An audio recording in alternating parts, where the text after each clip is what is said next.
तो हेलो दोस्तों, कैसे हो आप सब। स्वागत है आपका एक और नई वीडियो में। आज की इस वीडियो में मैं आपको सेट 4 लेकर आया हूं, जिसमें हम कुछ और नए पीवाईक्यूज करेंगे अपने चैप्टर एनालॉजी, जो कि अपने रीजनिंग सब्जेक्ट का चैप्टर है।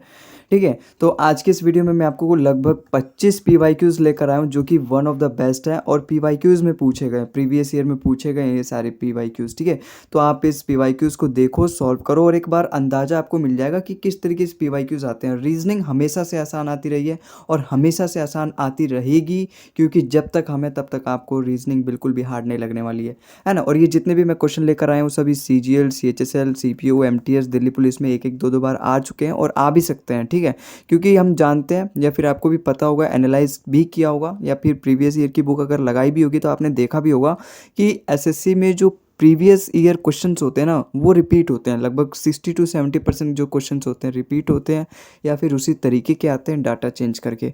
ठीक है, तो ये जितने भी हमारे पीवाईक्यूज करते हैं बहुत बहुत बहुत ज़्यादा इंपॉर्टेंट हो जाते हैं। हमारी लगभग 70% जो प्रिपरेशन होती है ना, वो पीवाईक्यूज से होती है। और सिलेबस अगर आप कंप्लीट कर लेते हो तो 100% आपकी, 100% तो कह नहीं सकते, लेकिन 95% आपकी तैयारी अच्छे से हो जाती है।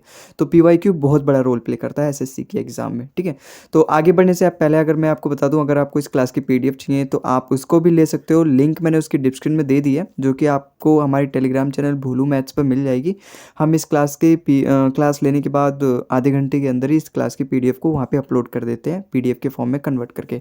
ठीक है, तो लिंक पे क्लिक करके, जो कि डिस्क्रिप्शन में मैंने लिंक दे रखा है, वहाँ पे क्लिक करके आप इस क्लास की PDF को एक्सेस कर सकते हो और वहाँ से एक बार और क्वेश्चन लगा सकते हो। बार बार वीडियो देखने की जरूरत नहीं है। क्या ना, वीडियो से तो हमें पूरा 25 मिनट का वीडियो लगभग होता है, 25 सवाल होते हैं, तो 20 से 25 मिनट का वीडियो होता है, क्योंकि एक्सप्लेन भी करना होता है। लेकिन आप जब इसको सॉल्व करोगे तो आपको लगभग 7-8 मिनट लगेंगे, है ना। और जब आप इसको एक बार सॉल्व कर चुके हो वीडियो, तो बार बार थोड़ा ना वीडियो देखोगे, PDF से ही कर लो। PDF से बहुत ज़्यादा, एकदम हाफ से भी हाफ टाइम लगेगा। ठीक है, तो आप PDF से भी इसको एक बार और पढ़ सकते हो। चलो स्टार्ट करते हैं। हमारा पहला क्वेश्चन है, फाइन का रिलेशन दे रखा है इलेक्ट्रिसिटी से। देखो क्या रिलेशन यहाँ पे दे सकता है, मैं यहाँ पे क्या समझ सकता हूँ यहाँ पे, कि जो फैन है उसको चलाने के लिए इलेक्ट्रिसिटी लगती है, इलेक्ट्रिसिटी से हमारा फैन चलता है। तो हमें ऑप्शन में से छाट के बताना है क्या कौन सा ऐसा यहाँ पे सेम एनालॉजी, कौन सा ऐसा ऑप्शन है जिसमें यहाँ से सेम रिलेशन मिल रहा है मुझे।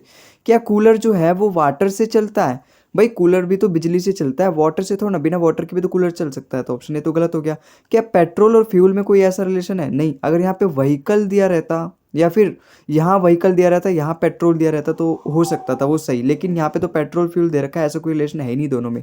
बाइक क्या किक से चलती है? वो रिलेशन नहीं है जो यहाँ पर है। भाई फैन इलेक्ट्रिसिटी से चलती है, वहाँ पे जो मेन सोर्स है, जो उसे पावर जिसे मिलेगा। तो बाइक को किक से थोड़ा ना पावर मिलती है। आजकल तो बाइक ऐसे आने वाले हैं जिसमें किक है ही नहीं, तो सेल्फ से चलती है। तो बाइक और किक में वो वाला जो बेस्ट आंसर जो मैं चाहिए वो नहीं है यहाँ पे। व्हीकल्स और डीजल में देखो रिलेशन मिला है, व्हीकल्स मतलब गाड़ी घोड़ा, और वहाँ पे वो सारी चीज़ें डीजल से चलती है। तो ऑप्शन नंबर डी हमारे यहाँ पे बिल्कुल करेक्ट हो जाएगा। भाई जिस तरीके से फ़ैन हमारा इलेक्ट्रिसिटी से चलता है, उसी तरीके से हमारे व्हीकल्स जो कार, गाड़ी घोड़ा, बस, हाथी, हाथी तो नहीं, वो सब भी डीजल से चलते हैं। ठीक है, अब इस सवाल में देखो दोस्तों, यहाँ पे गायनिकोलॉजी दे रखा है वुमेन से रिलेटेड, तो हमें पेडिएट्रिक्स का रिलेशन बताना है किस में से होगा। देखो गायनिकोलॉजी मतलब study related to disease of women's, है ना। मतलब जो वुमेन्स को जो डिजीज़ होती हैं, जो स्पेशली वुमेन्स को होती हैं, उस डिजीज से रिलेटेड गायनिकोलॉजी हम बोलते हैं, उसकी स्टडी को बोलते हैं। तो पेडिएट्रिक्स किसके स्टडी को बोलते हैं? पेडिएट्रिक बोलते हैं हम बच्चों के जो डिजीज़ होते हैं, जो मतलब ज़्यादातर बच्चों को ही होते हैं ऐसे, तो उसकी जो हम स्टडी करते हैं या फिर वो जो फील्ड होता है, उसको हम पेडिएट्रिक्स कहते हैं। तो ये पेडिएट्रिक्स अपना बहुत ही कॉमन वर्ड है, कई बार आ चुका है, CGL में भी आया था यही सवाल और CHSL में भी आया है और आगे भी आ सकता है। तो ऑप्शन नंबर बी हमारे यहाँ पे बिल्कुल करेक्ट हो गया। अगला सवाल हमें दे रखा है, टैडपोल का रिलेशन दे रखा है फ्रॉग के साथ। देखो आपने क्लास 6 में भी पढ़ा होगा, नहीं पढ़ा तो GS में पढ़ा होगा, और वहाँ पर भी नहीं पढ़ा तो यहाँ पढ़ लो। देखो जो टैडपोल होता है, जैसे फ्रॉग जो होता है ना, जब वो बर्थ होता है, मतलब जब वो पैदा होता है, तो उसका सबसे मतलब कई सारे स्टेजेस होते हैं, कि फर्स्ट स्टेज, फिर सेकंड स्टेज, फिर थर्ड, फिर फोर्थ स्टेज में जाके वो कहीं यंग फ्रॉग बनता है। तो जो एकदम सबसे जब छोटा होता है ना, तो हम उसे फ्रॉग नहीं बोलते, उसे हम बोलते हैं टैडपोल। उसी तरीके से जब हमारी बटरफ्लाई पैदा होता है, तो उसके जो सबसे जो पहला स्टेज होता है, पहला दूसरा स्टेज, जिसमें सबसे मतलब एकदम छोटा सा रहता है, तो उसे हम उस वाले स्टेज को उसको बोलते हैं हम कैटरपिलर। जिस तरीके से हमारी स्टेजेस डिफाइंड है ना, कि जैसे सबसे बच्चा जैसे सबसे जो छोटा होगा उसे हम चाइल्ड बोलेंगे, फिर थोड़ा सा बड़ा होगा तो टीनेज बोलेंगे, फिर थोड़ा सा और बड़ा होगा तो एडल्ट बोलेंगे, फिर थोड़ा सा और बड़ा होगा तो ओल्ड एज में आ जाएंगे। उसी तरीके से इन जानवरों का भी है, इन बर्ड्स का भी है। ठीक है, तो जो बर्ड्स, जो बटरफ्लाई है, उसके सबसे पहले स्टेज को हम कैटरपिलर बोलते हैं, मतलब जो उसके सबसे जो छोटे बच्चे होते हैं उनको हम कैटरपिलर बोलते हैं। ठीक है, तो ऑप्शन नंबर ए हमारे यहाँ पे कलेक्ट हो जाएगा। बैट नहीं होगा, बैबून नहीं होगा, बोर नहीं होगा। ठीक है, तो आई होप आपको समझ में आया होगा। अगला सवाल है हमारा, दे रखा है फोसिल्स का रिलेशन दे रखा है पैलियोंटोलॉजी से। देखो मैं यहाँ पे क्या समझ सकता हूँ कि फोसिल्स की स्टडी को मैं पैलियोंटोलॉजी कहता हूँ। जहाँ पर भी आपको लॉजी दिख जाए ना लास्ट में, आप वहाँ पे समझ जाओ कि ये स्टडी से रिलेटेड है, कि अगर हम इसकी स्टडी को ही हम पैलियोंटोलॉजी कहते हैं, जहाँ पर भी आपको लॉजी दिख जाए, है ना। तो जैसे फ्लावर्स की स्टडी को क्या हम जूलॉजी कहते हैं? नहीं, जूलॉजी जो होता है वो एनिमल से रिलेटेड होता है। जू मतलब जहाँ पर एनिमल्स रहते हैं, और लॉजी मतलब स्टडी। तो ये फ्लावर्स दे रखा है, तो ये तो गलत हो जाएगा, तो ऑप्शन ए हमारा गलत हो गया। रॉक्स की स्टडी को एस्ट्रोनॉमी नहीं कहते, एस्ट्रोनॉमी हम कहते हैं जो स्पेस वगैरह से रिलेटेड हो गया, एस्ट्रोलॉजिकल से रिलेटेड हो गया, तो एस्ट्रोनॉमी तो नहीं होगा, रॉक्स एस्ट्रोनॉमी नहीं होगा। ठीक है, फंगी, देखो फंगी की स्टडी को हम बोलते हैं माइकोलॉजी, ये बात याद रख लो। ठीक है, फंगी की स्टडी को हम क्या बोलते हैं? माइकोलॉजी। फाइकोलॉजी जो होता है ना, वो अलगा की स्टडी को बोलते हैं। अलगा अलग चीज़ है, फंगी अलग चीज़ है, तो ये ऑप्शन भी गलत हो गया। ये वाले ऑप्शन आपको याद रखने पड़ेंगे। प्लांट्स की स्टडी को हम बोलते हैं बॉटनी, तो ऑप्शन नंबर डी हमारे यहाँ पे बिल्कुल करेक्ट हो गया। जिस तरीके से हम फोसिल्स की स्टडी को बोलते हैं हम पैलियोंटोलॉजी, उसी तरीके से हम प्लांट्स की स्टडी को बॉटनी कहते हैं। आज के सवाल बिल्कुल अच्छे हैं। तो आपको कमेंट में बताना है कि आपने 25 में से कितने क्वेश्चंस बिना सॉल्यूशन के सही कर रहे हैं। ठीक है, अगला सवाल है हमारा, टोटोइज का रिलेशन दे रखा है रेप्टाइल से। देखो रेप्टाइल मतलब ऐसे जानवर जो कि कोल्ड ब्लडेड एनिमल्स होते हैं, लंग से सांस लेते हैं, बेबी ले करते हैं। ठीक है, वो सारे हमारे जानवर जो होते हैं वो एग ले करते हैं, ये बेबी ले नहीं करते, एग ले करते हैं। ठीक है, और रेंगने वाले जानवर भी हम कह सकते हैं। तो टोटोइज हमारे रेप्टाइल में आता है। तो क्या स्नेक हमारा एम्फीबियन में आता है? देखो एम्फीबियन ऐसे जानवर होते हैं जो पानी में भी रह सकते हैं और लैंड पर भी रह सकते हैं, लेकिन जो स्नेक है ना वो डिफाइंड है हमारा लैंड के लिए। पानी में वो मजबूरी में गिर जाता है तो वहाँ पे तैर लेता है, लेकिन रहता वो लैंड पर ही है। ठीक है, जो उसका मेन हैबिटेट है वो है लैंड। ठीक है, हम भी तो इस तरीके से पानी में चल सकते हैं, उसी तरीके से स्नेक भी पानी में चल सकता है, लेकिन वो रहता नहीं है, उसको बाहर ही रहता है वो लैंड पर, तो एम्फीबियन नहीं होगा, एम्फीबियन की कैटेगरी में नहीं आता वो। शार्क जो है वो मैमल नहीं होता। ठीक है, शार्क तो फिश होती है ना, तो मैमल नहीं होता। मैमल मतलब जैसे हम सभी क्या है, इंसान हो गए, काऊ, गाय, भैंस, हाथी, ये सभी मैमल्स में आते हैं, जिसके 4 पैर, एक मुंह, बेबी ले करते हैं वो सभी। शार्क तो एग ले करती है ना, तो मैमल्स तो नहीं होगा ये।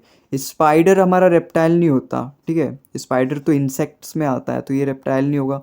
स्नेल, देखो मोलस्क, एक ही बच गया, ये नया वर्ड भी है। मोलस्क मतलब ऐसे जानवर जो कि समुद्र में रहते हैं, उनका बोन नहीं होता, उनकी एक तरीके से इस तरीके से हड्डी रहती है, जो कि वर्टिब्री जो कहते हैं, वर्टिब्री कॉलम, वो इस तरीके से होती है जो कि कार्टिलेज की बनी रहती है। ठीक है, कार्टिलेज की बनी रहती है और बहुत ही सॉफ्ट और बहुत ज़्यादा फ्लेक्सिबल रहती है। तो ऐसे जानवरों को हम बोलते हैं मोलस्क। जैसे एक तो इसका आंसर हो गया स्नेल, इस तरीके से ही रहती है वो, एक मछली, मतलब मछली की तरह क्या आप बोल सकते हैं, वो समुद्र में ही रहते हैं वो स्नेल। एक आपने स्टारफिश भी देखा होगा इस तरीके से, तो स्टारफिश भी अपना मोलस्क के कैटेगरी में आएगा, क्योंकि ये इसकी भी जो बोन्स होती हैं बहुत ज़्यादा फ्लेक्सिबल होती हैं, पानी में रहती हैं। तो ये कुछ कैटेगरीज होती है, कुछ प्रॉपर्टीज़ होती हैं जो कि उन जानवरों को मोलस्क की कैटेगरी में डालती है। और भी कई तरीके की फिश होती हैं जो कि मोलस्क की कैटेगरी में आती हैं। अभी आप दो याद रख लो, स्नेल और अपना स्टारफिश। ठीक है, तो आई होप आपको ये सवाल भी समझ में आया होगा। अगला सवाल हमारा दे रखा है, आर्किटेक्ट का रिलेशन दे रखा है हाउस मैप के साथ। सबको पता है आर्किटेक्ट का काम क्या होता है, वो हाउस जो भी बिल्डिंग्स वगैरह होते हैं उनके मैप से रिलेटेड काम करता है। तो क्या कारपेंटर फर्नीचर बनाता है? बिल्कुल। क्या लॉयर कोर्ट बनाता है? नहीं। जो रिलेशन यहाँ पे होना चाहिए ना, वही यहाँ पर भी होना चाहिए। लॉयर कोर्ट में जाके काम करता है और उसके जो क्लाइंट्स होते हैं उनको न्याय दिलाता है, ये नहीं होगा। डॉक्टर हॉस्पिटल में जाके काम करता है। कारपेंटर देखो फर्नीचर बनाता है, ना कि फर्नीचर में जाके काम करता है, क्योंकि यहाँ रिलेशन क्या देखा, आर्किटेक्चर जो होता है वो हाउस के मैप वगैरह से रिलेटेड काम करता है, मैप बनाता है। तो वही रिलेशन यहाँ पर भी होना चाहिए। टीचर राइटर में ऐसा कोई रिलेशन नहीं है। टीचर अगर यहाँ पे होता तो अगर टीच करता है, टीचर तो टीच करता है, राइटर अलग हो गया। तो ऑप्शन डी भी गलत हो गया, ऑप्शन सी भी गलत हो गया, ऑप्शन बी भी, ऑप्शन नंबर ए यहाँ पे जो है सबसे बेस्ट आंसर है। कारपेंटर जो है फर्नीचर बनाता है। अगला सवाल है हमारा, सीस्मोलॉजी का रिलेशन दे रखा है अर्थ क्यूब के साथ। देखो सीस्मोलॉजी आ गया लास्ट में, मतलब study related to earth cube. तो एंटोमोलॉजी किसके रिलेटेड होता है? एंटोमोलॉजी होता है प्लांट्स के रिलेटेड, नहीं इंसेक्ट्स के रिलेटेड, ठीक है, याद रखना, ये आता है पेपर में और कई बार आ चुका है। ऑर्निथोलॉजी हमारा बर्ड से रिलेटेड होता है, तो यस ऑप्शन बी सही है हमारा। फाइकोलॉजी फंजी से रिलेटेड नहीं होता है, फंजी से रिलेटेड होता है माइकोलॉजी, मैंने यहाँ पर भी समझा रखा है, ठीक है, यहाँ पे अपनी पिछले क्वेश्चन में भी मैंने समझाया, फंगी का जो होता है वो माइकोलॉजी होता है, फाइकोलॉजी हमारा अलगा के लिए होता है। और यहाँ पर भी वही सवाल पूछ लिया कि जो फाइकोलॉजी वो फंगी से रिलेटेड है, नहीं वो अलगा के लिए होता है। यूरोलॉजी नर्व्स के लिए नहीं होता, रिप्रोडक्टिव पार्ट्स के लिए होता है, रिप्रोडक्टिव सिस्टम्स के लिए होता है। तो ऑप्शन डी भी गलत, सी भी गलत, बी भी गलत, बी नहीं, बी सही है हमारा, ऑप्शन नंबर ए भी गलत, तो ए सी डी गलत, ऑप्शन नंबर बी हमारे यहाँ पे बिल्कुल करेक्ट हो जाएगा। अगला सवाल है हमारा, हार्ट का रिलेशन दे रखा है सर्कुलेशन से, तो किडनी किस से रिलेटेड होगा? एक्सक्रीशन से। बहुत ही ईजी सवाल है, मुझे नहीं लगता इस पर कुछ एक्सप्लेन करना पड़ेगा। अब यहाँ मैन का रिलेशन दे रखा है मैमल के साथ। देखो अभी मैंने 2-3 क्वेश्चन पहले आपको बताया था कि हम जो इंसान हैं, जानवर हैं, जो भी हमारे शेर, हाथी, घोड़ा, बैल, बकरी, ये सभी मैमल्स में आते हैं। तो रैट किस में आएगा? देखो माइस नहीं होगा, क्यों? क्योंकि माइस माइस इसी की तरह एक जानवर है, रैट की तरह है। हमें यहाँ पे कैटेगरी बताना है कि वो कौन सी कैटेगरी में आएगा। रेप्टाइल भी नहीं होगा, ठीक है, रेप्टाइल भी नहीं होगा। रेप्टाइल में आपको बता चुका हूँ, कोल्ड ब्लडेड एनिमल्स हो गए, है ना, और जो एग ले करते हैं, भाई रैट तो सीधा बेबी ले करता है ना, तो रेप्टाइल भी नहीं होगा, नहीं होगा। देखो बरो कोई कैटेगरी थोड़ी ना है, बरो तो मतलब एक होल वगैरह टाइप हो गया, मतलब जैसे कोई भी जानवर है वो गड्ढा करके वहाँ पे रहता है ताकि वहाँ पे वो सेफली छिप सके, कोई कैटेगरी नहीं है, तो ये भी गलत हो गया। तो रोडेंट एक कैटेगरी बच गया, तो रैट हमारा रोडेंट की कैटेगरी में आता है। रोडेंट ऐसे जानवर होते हैं जिनकी एक लंबी सी पूँछ हो, एक मुंह हो जिसमें नुकीले नुकीले दांत हों, तो वो सारे जानवर हमारे रोडेंट के अंदर आते हैं। याद रखना, इसको कई बार आ चुका है ना। और इवन मैंने अपने पिछले सेट में भी ऐसा एक सवाल करवाया था, तो वहाँ पर भी रैट हमारा रोडेंट में था और हमेशा रोडेंट में ही रहेगा क्योंकि वो इसी कैटेगरी में लाई करता है। तो ऑप्शन बी हमारा यहाँ पे बिल्कुल करेक्ट हो गया। अगला सवाल है हमारा, टेम्पल का रिलेशन दे रखा है वर्शिप के साथ, ठीक है, तो कौन सा रिलेशन है? देखो स्कूल का रिलेशन फिर एजुकेशन के साथ होगा। भाई टेम्पल में हम पूजा करने जाते हैं, स्कूल में हम एजुकेशन प्राप्त करने जाते हैं। क्या होटल एक्सपेंडिचर से, मतलब जो रिलेशन यहाँ पे होना चाहिए वही रिलेशन यहाँ पे होता। अगर यहाँ होटल है तो यहाँ पे अगर डिनर वगैरह होता तो एक बार मैं सोचता भी हाँ ये भी सही हो सकता है, लेकिन एक्सपेंडिचर नहीं होगा। हॉस्पिटल और डॉक्टर, अगर यहाँ पे हॉस्पिटल, यहाँ पे ट्रीटमेंट होता ना तो यहाँ पर हो सकता था, तो यहाँ डॉक्टर दे रखा है, गलत। यूनिवर्सिटी, अगर यहाँ पर भी एजुकेशन वगैरह होता, चाहे कुछ फील्ड वगैरह से रिलेटेड मास्टर्स वगैरह होता, तो मैं एक बार सोचता। देखो आपको सारे ऑप्शन एलिमिनेट करने भी आने चाहिए। जब आप सीख रहे होते हो ना तब आपको पता होना चाहिए कि ये ऑप्शन करेक्ट है, ये तीनों करेक्ट नहीं है, तो क्यों नहीं है करेक्ट। और जब आप मॉक टेस्ट लगाओ तब तो आपको बहुत आसान होगा, जब आप इस तरीके से पढ़ोगे कि ये वाला ऑप्शन क्यों नहीं गलत है। कंपटीशन में देखो ऐसे करना पड़ता है, कई बार ऑप्शन में ऐसे फंस जाओगे ना कि आपको ये वाला भी सही लगेगा, ये वाला भी सही लगेगा, ये वाला भी सही लगेगा, ये वाला भी सही लगेगा। यूपीएससी में ऐसे ही होता है, सारे ऑप्शन आपको सही लगते हैं लेकिन होता एक ही सही है। तो आपको पता होना चाहिए कि ये तीनों ऑप्शन क्यों इनकरेक्ट हैं, ठीक है। तो पहला वाला ऑप्शन हमारे यहाँ पे बिल्कुल करेक्ट हो गया। अगला सवाल है हमारा, जिंजर का रिलेशन दे रखा है स्टेम के साथ, ठीक है, बिल्कुल आई होप सबको पता होगा। जिंजर जो है वो स्टेम होता है, ठीक है, जिसको नहीं पता वो पता कर लो अभी, मतलब जान लो अभी, है ना। जैसे अगर मैं आपसे पूछूं कैरेट क्या होता है, कैरेट हमारा रूट होता है। रेडिस क्या होता है, रेडिस भी हमारा रूट होता है। आलू क्या होता है, आलू हमारा स्टेम होता है, ठीक है ना। चिली, चिली पूछ रखा है यहाँ पे, चिली हमारा ना फ्लावर होगा, ना स्टेम होगा, ना रूट होगा, वो हमारा होगा फ्रूट, ठीक है। तो ऑप्शन नंबर डी हमारे यहाँ पे बिल्कुल करेक्ट हो गया। ये सभी रूट क्यों होते हैं? कैरेट क्योंकि ये ज़मीन के अंदर होते हैं, आलू भी ज़मीन के अंदर होता है बट ये स्टेम होता है, ठीक है, ये रूट नहीं होता। रूट मतलब जड़ होता है, तो कैरेट तो जड़ की तरह लगता भी है, वो एकदम मजबूत हो जाता है, जड़ भी तो वैसी होती हैं, तो कैरेट भी हमारे जड़ में आता है, रूट में आता है। और हमारी मूली भी एक तरीके से रूट है। आलू हमारा स्टेम कहलाता है, ठीक है, जिसको नहीं पता वो अभी जान लो, ये सारी चीज़ें ये सब पूछ लेता है इस तरीके से क्वेश्चन के फॉर्म में। तो चिली हमारा क्या हो जाएगा, फ्रूट। ऑप्शन नंबर डी हमारे यहाँ पे बिल्कुल करेक्ट हो जाएगा। अगला सवाल है हमारा, मायोपिक का रिलेशन दे रखा है फार साइटेड के साथ। देखो मायोपिक मतलब जिसको पास की चीज़ें दिखती हैं, दूर की चीज़ें नहीं दिखती। फार साइटेड मतलब जिसको दूर की चीज़ें दिखती हैं, पास की चीज़ें नहीं दिखती। तो दोनों एक दूसरे के अपोजिट हैं भाई। मायोपिक मतलब पास की चीज़ें दिखना, फार साइटेड मतलब दूर की चीज़ें दिखना, और जो रह गई वो नहीं दिखना। जो पास की चीज़ें वो नहीं दिखती फार साइटेड वाले को, और जो दूर की चीज़ें होती है वो मायोपिक वाले को नहीं दिखती। तो दोनों एक दूसरे के अपोजिट हैं। तो यहाँ पे देखो फेमस और ऑब्सक्योर भी एक दूसरे के अपोजिट हैं। फेमस मतलब वेल नोन, जिसको लगभग मतलब बहुत ज़्यादा फेमस है। ऑब्सक्योर मतलब जो ज़्यादा फेमस नहीं है। कन्फ्यूज़न मतलब तो आपको कन्फ्यूज़ हो, आप मतलब आपको पता नहीं है कि ये होगा कि ये होगा, है ना। तो chaotic मतलब भी वही होता है, कन्फ्यूज़न ही होता है। तो एक दूसरे की सिनोनियम है। पोस्टपोन्ड और सस्पेंड भी लगभग एक दूसरे की सिनोनियम है। ट्रबल और ग्रीफ, देखो ग्रीफ मतलब भी होता है सैडनेस, और ट्रबल मतलब भी प्रॉब्लम्स से रिलेटेड होता है। तो एक दूसरे के कहीं ना कहीं रिलेटेड ही है। तो फेमस और ऑब्सक्यूर ही है, जो एक दूसरे के अपोजिट यहाँ पर है। तो ऑप्शन नंबर ए हमारे यहाँ पे बिल्कुल करेक्ट हो जाएगा। अगला सवाल है हमारा, हार्डवर्क का रिलेशन दे रखा है सक्सेस से। तो यहाँ पे मैं क्या समझ सकता हूँ कि मैं हार्डवर्क करूँगा तो मुझे सक्सेस मिलेगी, मतलब हार्डवर्क का जो फल है वो सक्सेस है। तो क्राइम का फल क्या होगा? क्राइम का एक ही फल है, वो है पनिशमेंट। ठीक है, सोसाइटी नहीं मिलेगी आपको, पुलिस की वर्दी नहीं मिलेगी, पुलिस में नौकरी नहीं मिलेगी। रिवॉर्ड तो आपको मिलेगा लेकिन वो पुलिस ही देगी, तो पनिशमेंट वो आपके लिए रिवॉर्ड होगा। तो ऑप्शन नंबर ए हमारे यहाँ पे बिल्कुल बेस्ट आंसर है। अगला सवाल है हमारा, डिटेल का रिलेशन दे रखा है मेटिकुलस से। देखो मेटिकुलस मतलब क्या होता है? किसी भी चीज़ को और भी ज़्यादा बारीकी से देखना, और डिटेल मतलब भी और भी ज़्यादा बारीकी से देखना। तो मेटिकुलस मतलब उसका ही एक तरीके से सिनोनियम सही है। तो क्या हैवी का सिनोनियम्स लाइट है? भाई लाइट मतलब हल्का, हैवी मतलब भारी, एक दूसरे के अपोजिट है, तो गलत हो गया। हंग्री मतलब भूखा, फुलफिल मतलब भरा हुआ, तो ये भी गलत हो गया। भाई एक दूसरे के क्या है ये? सिनोनियम से तो वो हैं ये, एक दूसरे के क्या है? अपोजिट है ये। हंग्री और फुलफिल एक दूसरे के अपोजिट है। हंग्री मतलब खाली लगभग, और फुलफिल मतलब भरा हुआ। यहाँ मुझे चाहिए सिनोनियम, डिटेल्ड और मेटिकुलस दोनों एक दूसरे के सिनोनियम है। अब देखो फैट मतलब भी मोटा होता है और ओबेस मतलब भी मोटा होता है। अनहेल्दी वाली कंडीशन आ जाती है जिसमें आप हद से ज़्यादा मोटे होते हो, तो उसे ओबेस बोलते हैं, जो कि कई सारी बीमारियों का कारण होता है। तो ऑप्शन सी हमारे यहाँ पे सही हो जाएगा। एक दूसरे के दोनों लगभग सिनोनियम्स हैं, सिनोनियम्स का काम करते हैं। लाउड और लूज में ऐसा कोई रिलेशन नहीं है, तो ऑप्शन नंबर सी हमारे यहाँ पे बिल्कुल करेक्ट हो गया। आई होप आपको समझ में आया होगा। देखो जिंक और ब्रास में क्या रिलेशन है? ब्रास एक हमारा एलोय है। एलोय मतलब क्या होता है? एलोय मतलब होता है मिक्सचर ऑफ दो या दो से ज़्यादा मेटल्स। ठीक है, जब एक मेटल्स अकेला रहता है ना, तो उस पर जंग लग जाते हैं या फिर कई सारी दिक्कत हो जाती है। तो जब हमें उसकी स्ट्रेंथ को बढ़ाना होता है तो हम कोई दूसरा मेटल्स भी उसमें मिक्स कर लेते हैं, तो उससे उसकी स्ट्रेंथ बढ़ जाती है। सपोज एक मेटल है तो उसमें मैंने एक और मेटल इन जब मिक्स कर दिया तो उसकी स्ट्रेंथ बढ़ जाएगी, उसमें जल्दी जंग नहीं लगेगा, वो और भी ज़्यादा मजबूत हो जाएगा, उसकी जो लाइफ स्पैन है मतलब और भी ज़्यादा दिन तक चलेगा। तो हम उसको दो या दो से ज़्यादा मेटल्स से मिक्स कर लेते हैं, तो उसी को हम बोलते हैं एलॉय। तो ब्रास भी हमारा एक एलॉय है जो कि कॉपर और जिंक से मिलकर बना होता है। ये क्लास 9th में अच्छे से पढ़ाया जाता है, साइंस में, केमिस्ट्री में। ठीक है, तो ब्रास हमारा क्या एलॉय है जो कि कॉपर और जिंक से मिलकर बनता है। तो क्या इधर होना चाहिए हमारा एलॉय और इधर होना चाहिए वो मेटल का नाम जिससे वो बनता है।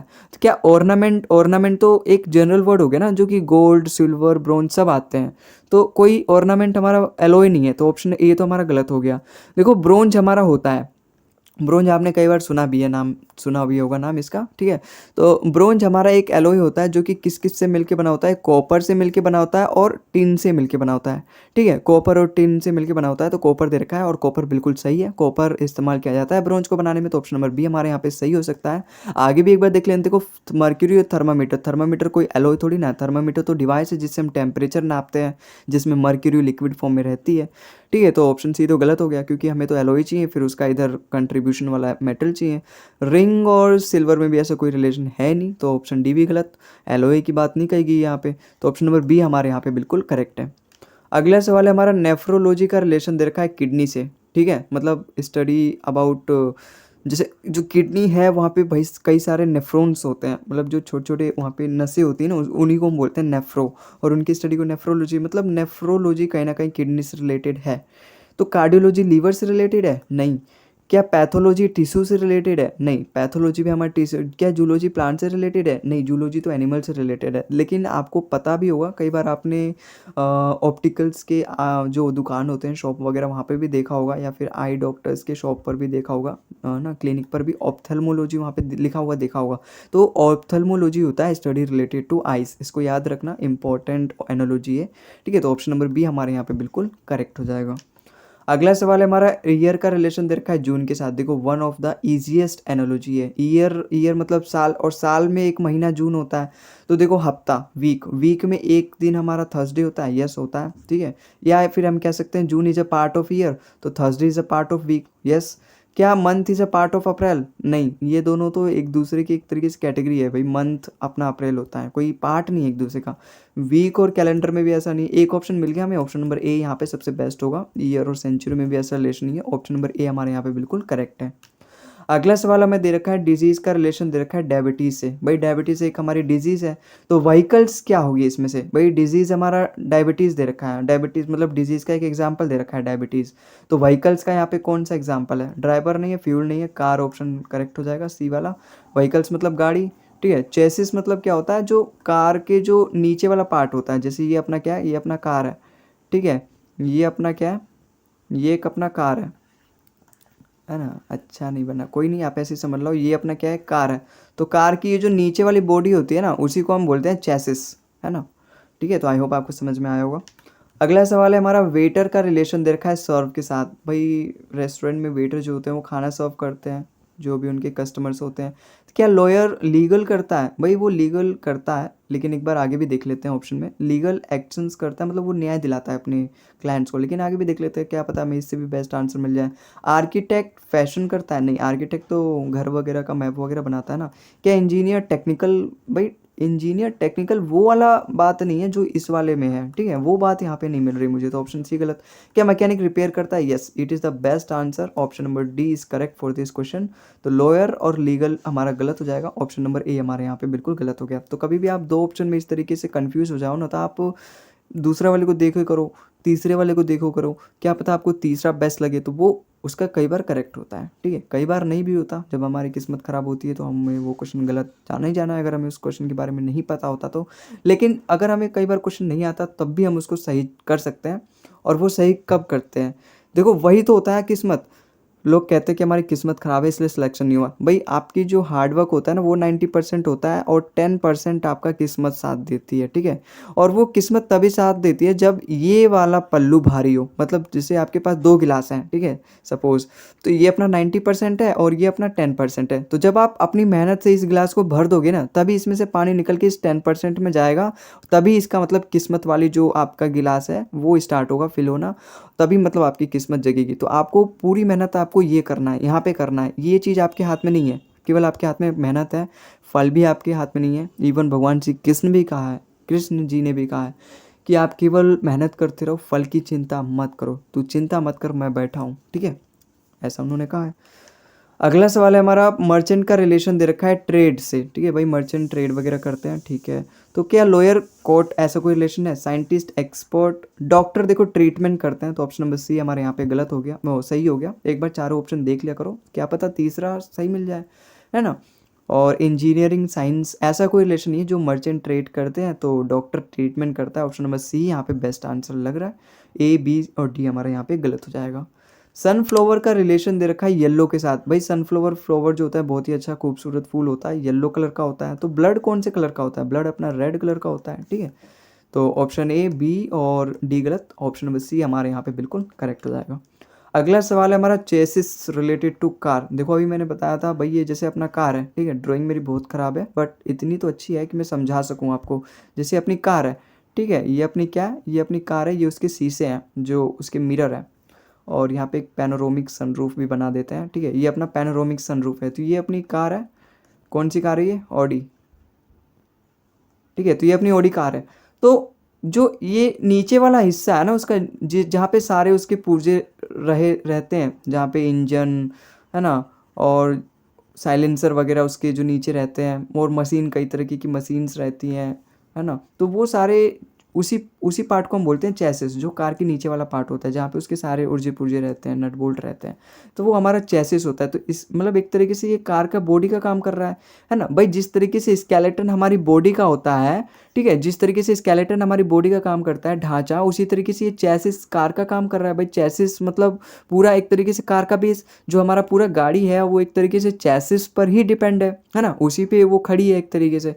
तो हमारी बॉडी भी किस तरीके से खड़ी है? किस पर खड़ी है? स्केलेटन पर ही खड़ी है। अगर हमारी स्केलेटन नहीं होती तो हम अपने हाथों को कहीं से भी मोड़ सकते, बीच में से हम सीधे नहीं खड़े रह सकते, ना सीधे चल सकते, ना सीधे बैठ सकते, केवल लेटे रहते या फिर एकदम इस तरीके झुके रहते। तो वो स्केलेटन ही है जिसकी वजह से हम मूव कर पाते हैं, है ना, इतना हार्ड फील कर पाते हैं। तो जिस तरीके से चेसिस हमारा कार के लिए है उसी तरीके से स्केलेटन हमारा बॉडी के लिए हो जाएगा। तो ऑप्शन नंबर डी हमारे यहाँ पे करेक्ट हो जाएगा। बोन नहीं होगा यहाँ पे। चेसिस किसके काम कर रहा है, मतलब किसके लिए, पूरा कार दे रखा है, ठीक है, पूरा कार दे रखा है पूरा, ठीक है। तो स्केलेटन यहाँ पे पूरा बॉडी आएगा, बोन्स नहीं होगा यहाँ पे। अगला सवाल है हमारा, टेलीफोन का रिलेशन दे रखा है कम्युनिकेशन के साथ। देखते ही समझ सकते हैं भाई, टेलीफोन का मेन जो पर्पस है वो कम्युनिकेशन करना है, चाहे वो आप कहीं भी हो, किसी भी दुनिया में कोने में हो, किसी भी, ठीक है। तो टेलीफोन मतलब बातें करना, कम्युनिकेशन करना। तो टेलीविज़न का मेन पर्पस क्या है, एंटरटेनमेंट करना, तो ऑप्शन ए सही है। हीटर इलेक्ट्रिसिटी ऐसा रिलेशन नहीं है भाई, हीटर का काम है हीट करना, रेफ्रिजरेटर का काम है ठंडा करना, ये भी गलत है। एयर कूलर का काम है हवा देना, तो वाटर लिख रखा है तो ये गलत है। ऑप्शन नंबर ए हमारे यहाँ पे बिल्कुल करेक्ट हो जाएगा। अगला सवाल है हमारा, मर्क्यूरी देखो एक मेटल है, बिल्कुल है। तो फ्रॉग क्या है, देखो फ्रॉग रोडेंट नहीं है, ठीक है। रोडेंट अभी मैंने आपको बताया था, एक ऐसा जानवर जिसकी पूंछ हो, चार पैर हो, एक नुकीले दांत हो, मुंह हो, ठीक है, चूहे की तरह। एक एग्जांपल भी दिया था और इवन क्वेश्चन भी पूछा गया था। मैमल्स जैसे हम, हाथी, घोड़ा, गाय, भैंस, इंसान। रेप्टिलियन मैंने आपको बताया, कोल्ड ब्लडेड एनिमल्स, ठीक है, जो कि समय के साथ, इन्वायरमेंट के साथ अपने आप को चेंज कर पाएँ, है ना। और बेबी ले नहीं करते, वो एग ले करते हैं। भाई फ्रॉग भी तो हमारा एग ले करता है, तो यहाँ पे तो वो कैटेगरी यहाँ पे नहीं मानी जाएगी, क्योंकि रेप्टिलियन भी एग ले करते हैं, फ्रॉग भी एग ले करता है। लेकिन एम्फीबियन इसके लिए बेस्ट आंसर है। एम्फीबियन मतलब जो पानी में भी रह सके, है ना, वाटर में भी रह सके और लैंड में भी रह सके, लैंड पर भी रह सके। तो फ्रॉग तो हमारा पानी में भी रहता है एकदम मज़े से, और लैंड पर भी मज़े से रहता है, तो दोनों चीज़ पे रह सकता है। तो एम्फीबियन इसका one of the best answer है। एम्फीबियन में ही हमारा फ्रॉग आता है, तो एम्फीबियन उसकी बेस्ट कैटेगरी है, रेप्टिलियन नहीं है, ठीक है। रेप्टिलियन से आप ये भी समझ सकते हो, रेंगने वाले जानवर, ठीक है। फ्रॉग तो कूद कूद के चलता है, और वो एम्फीबियन होता है, ठीक है, पता होना चाहिए हालांकि आपको। ग्लाउकोमा देखो एक डिजीज़ होती है आई से रिलेटेड, तो आर्थराइटिस किससे रिलेटेड होती है, इसका आंसर आप कमेंट में बताना, ठीक है। और आप ये भी बताना कि आपके 25 में से कितने सवाल करेक्ट गए, ये आपको कमेंट में बताना है। तो आज की इस वीडियो को हम यहीं अंत करते हैं। अगर आपको वीडियो पसंद आया, कुछ सीखने को मिला, और अगर आपको क्वेश्चन समझ में आए, तो प्लीज़ वीडियो को लाइक करें, चैनल को सब्सक्राइब करें। और अगर आपको कहीं भी दिक्कत आए, कोई भी क्वेश्चन अगर समझ में नहीं आया, तो आप एक बार कमेंट में बोल सकते हो, मैं अगले वीडियो में उसको एक बार और एक्सप्लेन कर सकता हूँ, ठीक है, कर दूंगा। तो आई होप आज की वीडियो आपको समझ में आया होगा। मिलता है अगले वीडियो में कुछ और नए क्वेश्चंस के साथ, कुछ और नए PYQs के साथ, ठीक है। तो अगली वीडियो मिलते हैं, तब तक के लिए tata bye bye and thank you for watching the video. लेकिन एक बात और, अगर आपको इस क्लास की PDF चाहिए, तो आप हमारे टेलीग्राम चैनल भोलू मैथ्स को ज्वाइन कर सकते हो, जिसका लिंक मैंने डिस्क्रिप्शन में दे दिया है। तो आप वहाँ पे जाके इस क्लास की PDF को एक्सेस कर पाओगे, ठीक है। तो मिलते हैं अगले क्लास में, तब तक के लिए tata bye bye and thank you for watching the video. मिलते हैं अगले क्लास में।